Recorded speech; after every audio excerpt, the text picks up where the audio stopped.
Muito bem, eu quero compartilhar com você no Expondo as Escrituras sobre um assunto muito empolgante e também prático e necessário. Os conselhos de um pastor veterano. Não sou eu não, tá? Embora cabelos brancos já.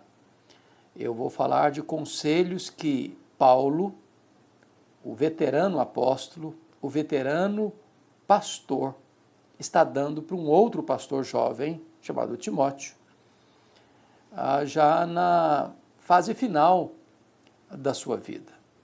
Bom, é sabido de todos que Paulo foi o grande apóstolo dos gentios. Ele foi o grande desbravador do reino de Deus, o grande plantador de igrejas da história do cristianismo. Ele percorreu todas as regiões e rincões do Império Romano, pregando o Evangelho, plantando igrejas. Deixou igrejas plantadas nas províncias da Galácia, da Macedônia, da Acaia, da Ásia Menor. E ele foi aquele incansável obreiro que pregou a tempo e a fora de tempo, com saúde ou doente, preso ou em liberdade, com fartura ou com escassez. Jamais permitiu que a perseguição de uns, a crítica de outros ou as circunstâncias adversas tirassem dele o ânimo, a disposição de pregar. Paulo, por onde passou, foi perseguido por pregar o Evangelho. Foi perseguido em Damasco, foi rejeitado em Jerusalém, foi esquecido em Tarso, foi apedrejado em Listra, foi açoitado em Filipos, foi escorraçado de Tessalônica, foi enxotado de Bereia, foi chamado de tagarela em Atenas, foi chamado de impostor em Corinto, enfrentou feras em Éfeso, foi preso em Jerusalém, foi acusado em Cesareia, enfrentou um naufrágio para Roma, foi picado por uma cobra em Malta, chegou em Roma preso e algemado. Este homem trazia no corpo as marcas de Cristo. Agora, o apóstolo, que já é um velho, e ele diz isso na carta ao Filemon, porque dos 27 livros da Bíblia, ele escreveu 13 cartas, agora já velho, na sua segunda prisão em Roma, ele escreve para o seu filho Timóteo, que também é pastor, para dar conselhos de um pastor veterano a um jovem pastor. Num tempo turbulento de perseguição, um tempo difícil de apostasia, numa época em que os falsos apóstolos, falsos profetas, falsos mestres faziam um trabalho itinerante, tentando perverter o Evangelho e perturbar as igrejas. E ele precisa dar um norte ao jovem pastor Timóteo, que era tímido e também doente, a manter-se íntegro, manter-se fiel, sem jamais se deixar seduzir ou ser pressionado, sem abrir mão de princípios e valores. Bom, os conselhos que Paulo deu a Timóteo e que estão gravados aqui na segunda carta que ele escreve a Timóteo, são conselhos práticos que servem também para nós e para a nossa geração. Quando Paulo escreve esses conselhos, ele estava debaixo de uma terrível perseguição. Porque na primeira prisão, quem estava por trás, orquestrando contra ele, eram os seus irmãos, os judeus. Ele estava preso sob a acusação de ser um pregador do Evangelho.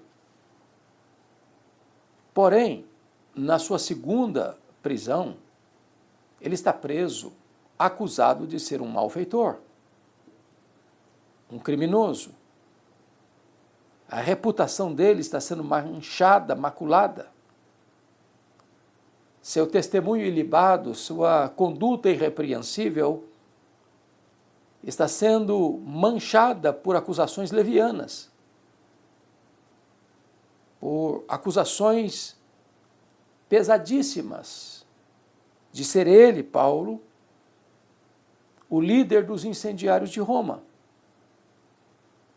Dado ao peso, à densidade desta acusação, diz ele que ele está enfrentando algemas como um malfeitor, como um criminoso. Por isso, todos os da Ásia o abandonaram. Até Timóteo está com vergonha de se apresentar como seu filho na fé. Na sua primeira defesa, todos o abandonaram. E ele, então, é julgado e condenado à pena máxima, à pena capital. Por ser cidadão romano, não foi crucificado, mas foi degolado. Ele está no corredor da morte, ele está na antessala do martírio. E mesmo nessas circunstâncias tão adversas, ele ainda está focado no ministério, querendo passar verdades, lições, conselhos, orientações para o seu filho Timóteo, para que ele fosse bem-sucedido no ministério.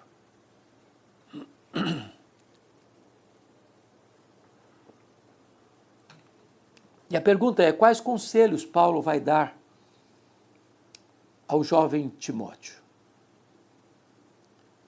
John Stott, no seu livro Tu, Porém, que é um comentário de excelência desta segunda carta de Paulo a Timóteo, oferece-nos 4 orientações que Paulo dá a Timóteo. E que, por conseguinte, orientações que também servem de farol para a nossa vida. O primeiro conselho está aqui no capítulo 1, versículo 14. Ele diz assim para Timóteo: Timóteo, guarda o bom depósito mediante o Espírito Santo que habita em nós. O bom depósito aqui representa o Evangelho. Então, o primeiro conselho de um veterano pastor a um jovem pastor é este: guarda o Evangelho. Guardar aqui no sentido de pôr num lugar seguro, no sentido de escondê-lo. Não.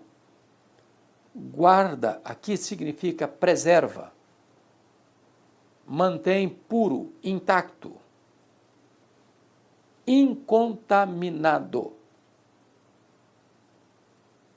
O que Paulo está orientando Timóteo é o seguinte: Timóteo, tem muitos falsos apóstolos, tem muitos falsos profetas, tem muitos falsos mestres, tem muitas novidades no mercado da fé, tem muitas vozes dissonantes. Cuidado, Timóteo. Não entre por esses caminhos sinuosos, escorregadios. Tape os ouvidos da sua alma às vozes sedutoras dos falsos mestres. Não permita que o Evangelho seja diluído, misturado, a fim de tornar-se um Evangelho híbrido, sincrético. Portanto, ineficaz. Guarda, Timóteo, o Evangelho. Mantém a sã ortodoxia. Não negocia a verdade. Não transija com os absolutos. Não deixe que a doutrina, a verdade, a essência do cristianismo se misture, se mescle com as filosofias deste mundo, com as ideologias perversas. com as falsas doutrinas engendradas por demônios. O Evangelho é poderoso. Nada pode ser acrescentado a ele, nada pode ser tirado dele. Qualquer concubinato entre a verdade e a mentira, entre o Evangelho e outro Evangelho, entre a sã doutrina e as doutrinas heterodoxas, vai diluir o Evangelho e vai tirar dele a sua eficácia. Então, Timóteo, guarda o bom depósito, mediante o Espírito Santo. A sã doutrina carece da assistência do Espírito Santo de Deus. Porque o papel do Espírito Santo é nos guiar à verdade. É nos fazer lembrar a verdade. O Espírito de Deus jamais vai guiar você por um caminho fora da Bíblia, por experiências e práticas estranhas à Bíblia. Então, o primeiro conselho de um pastor veterano, um jovem pastor, é: guarda intacto, sem mistura, o Evangelho. Esse é o primeiro ponto.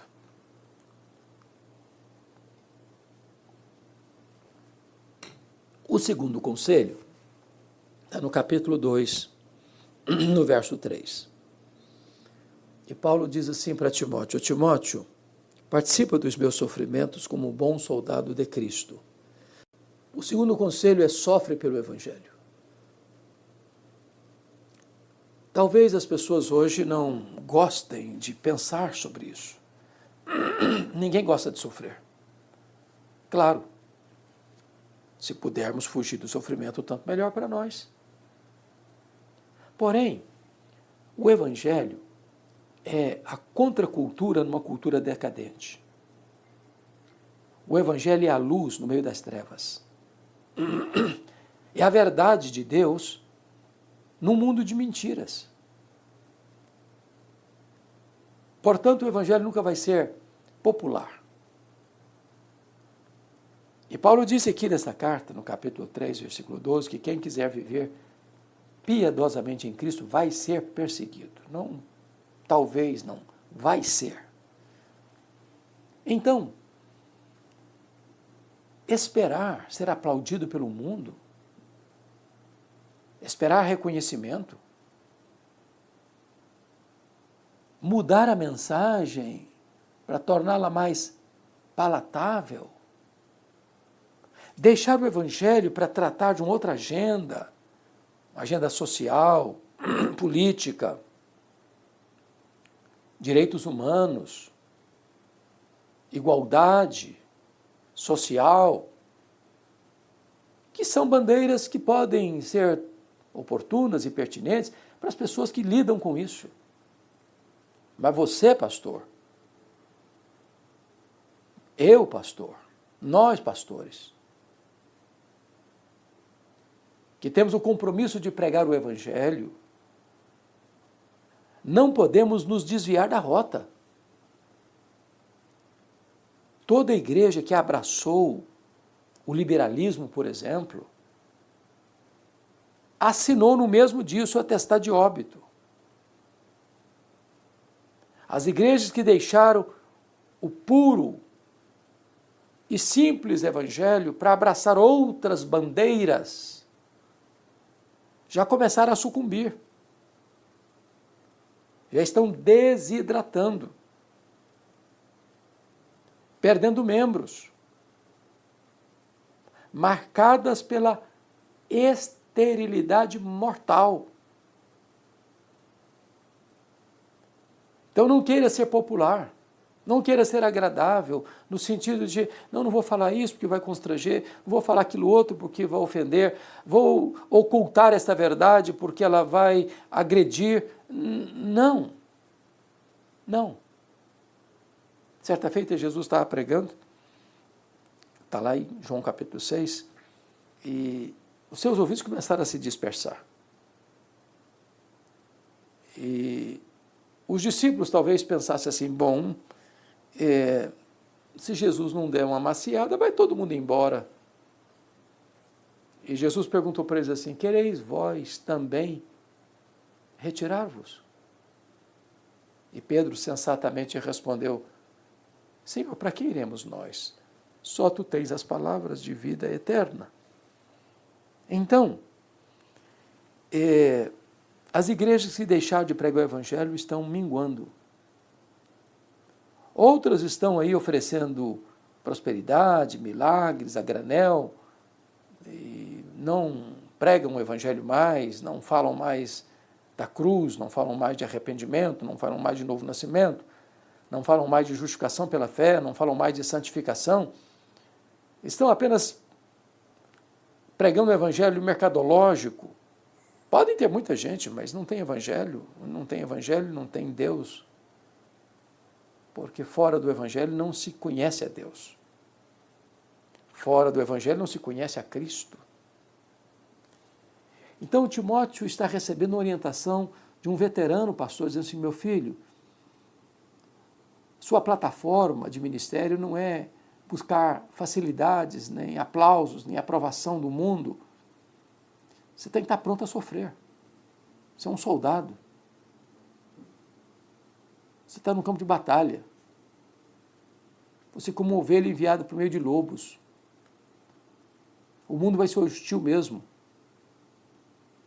E eles vão perseguir você, não é porque você está fazendo coisa errada não, é porque você traz o nome de Cristo. E o mundo odiou a Cristo e vai odiar-nos também. Então, sofra pelo Evangelho. Não sofra por coisa errada, não sofra pelo Evangelho, porque se você sofre por causa da justiça, você é feliz, bem-aventurado, diz a Bíblia. Mas vamos ao terceiro conselho de um veterano pastor. Paulo diz assim, tu, porém, permanece naquilo que aprendeste, de que foste inteirado, sabendo de quem o aprendeste. O primeiro conselho é, guarda o Evangelho. O segundo conselho é, sofre pelo Evangelho. O terceiro conselho é, permanece no Evangelho. Quando Paulo diz permanece no Evangelho, é porque, às vezes, as pessoas permanecem firmes e fiéis por um tempo. Mas depois, ou por frustração, ou por curiosidade, ou por conveniência, ou por pragmatismo, elas acabam abraçando um evangelho mais fácil, sem cruz, sem renúncia, sem arrependimento, sem sacrifício. Um evangelho palatável, que vem fazendo cócegas na vaidade humana, que vem oferecendo ao homem o que ele quer, prosperidade, riqueza, milagres, isso, aquilo outro, como se o homem fosse o centro do universo,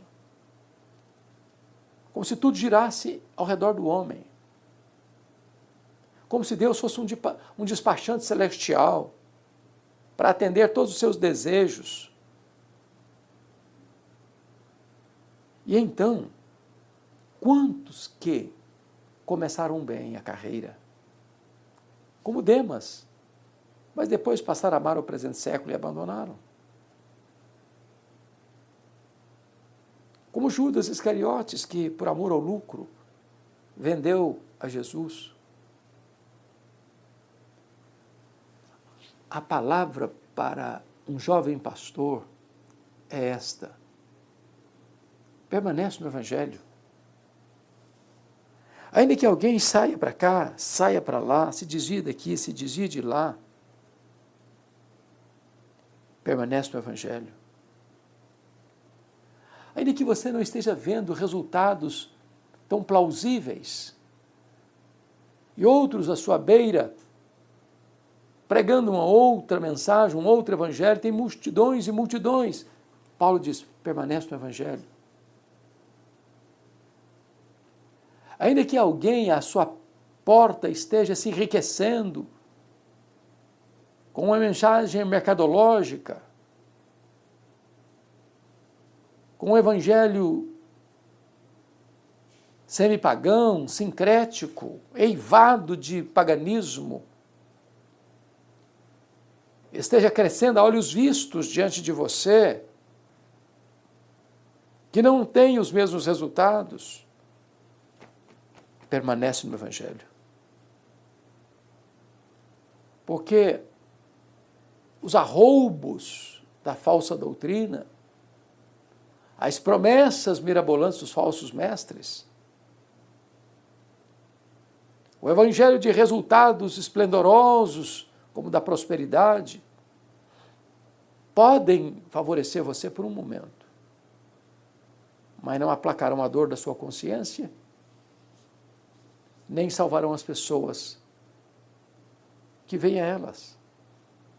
Porque não há salvação a não ser em Cristo, que está no evangelho. Permanece. Não se desvie nem para a direita, nem para a esquerda. Não se aparte da sã doutrina. Não venda a sua consciência. Não transija com valores e princípios. Permanece no evangelho.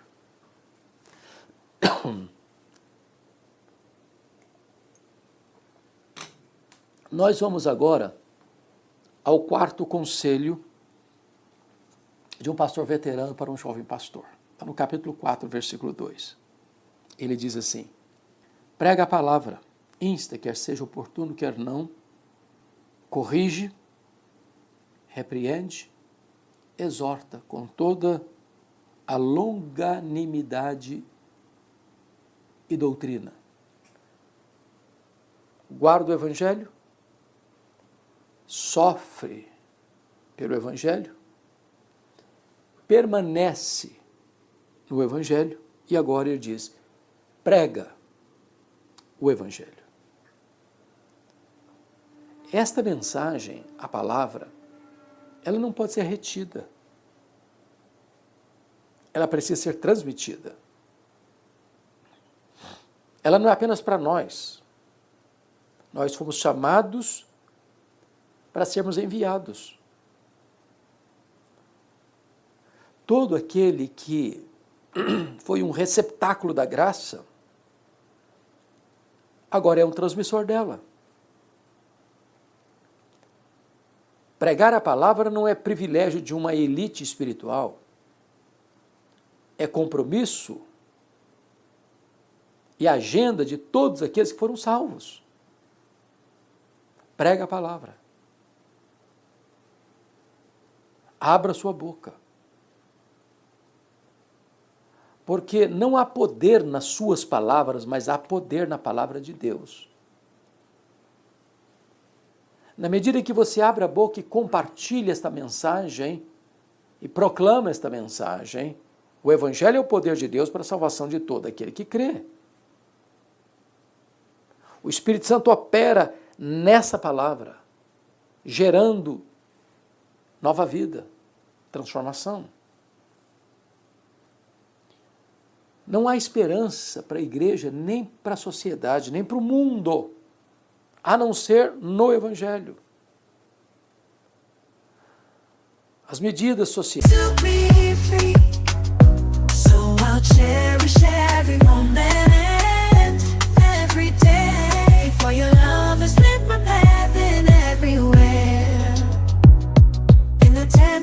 Of your hand, I find the strength to rise and stand through every trial, every tear we've shed.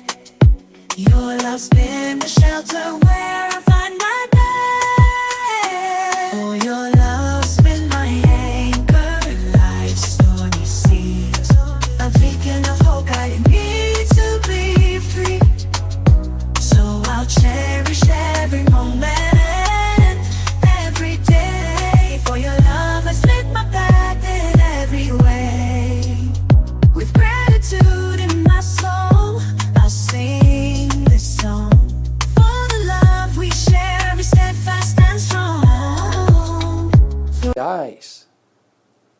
as políticas de governo, as instituições públicas, as entidades filantrópicas, em si mesmas elas não têm condições de oferecer resposta à maior necessidade do ser humano, que é ter um novo coração, uma nova mente, uma nova vida, ser transformado. Equivoca-se a igreja que muda sua agenda para uma agenda eminentemente social, quando o elemento transformador é o Evangelho. Prega o Evangelho. Não só a maior necessidade da igreja, a maior necessidade da sociedade, do mundo. Porque entra governo, sai governo. Entra partido, sai partido. Troca o juiz das cortes. Muda o regime de governo. E os problemas continuam. E o homem continua sendo o mesmo. Mas onde o Evangelho chega, onde a palavra de Deus chega, ela transforma, ela liberta, ela restaura, ela faz tudo novo. Então prega a palavra. As igrejas que estão abandonando a mensagem pura e genuína da palavra estão minguando. É o que você vê hoje na Europa, na América, no Brasil e no mundo afora. E vão minguar mesmo. Porque não há esperança a não ser no Evangelho. As igrejas que entram para as novidades do mercado da fé precisam ter muita criatividade, porque todo dia tem que mudar a novidade, porque as pessoas vêm, mas aquilo não satisfaz, aquilo é farelo, aquilo não é trigo, aquilo não é pão, aquilo não satisfaz. Prega a palavra. Prega a palavra. Bom, vou ficar por aqui. E recordar com você esses 4 conselhos de um pastor veterano. Primeiro conselho, capítulo 1, versículo 15. Guarda o Evangelho. Segundo conselho, capítulo 2, versículo 3. Sofre pelo Evangelho. Terceiro conselho,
capítulo 3, versículo 14. Permanece no Evangelho. Quarto conselho, capítulo 4, versículo 2. Prega o Evangelho. Paulo, logo depois dessas palavras, ele foi executado. Foi degolado. Mas antes de morrer, ele passou o bastão para o pastor Timóteo, que deu sequência à pregação do Evangelho. Homens de Deus já se foram, outros daqui a pouco irão. Talvez você esteja começando a sua jornada, como um crente, como um líder, como um pastor. E eu espero que esses conselhos de um veterano pastor possam marcar sua vida, possam balizar seu caminho, possam iluminar sua mente, possam firmar os seus passos nas veredas da justiça. Que Deus abençoe sua vida. Que Deus abençoe seu coração. Um grande abraço.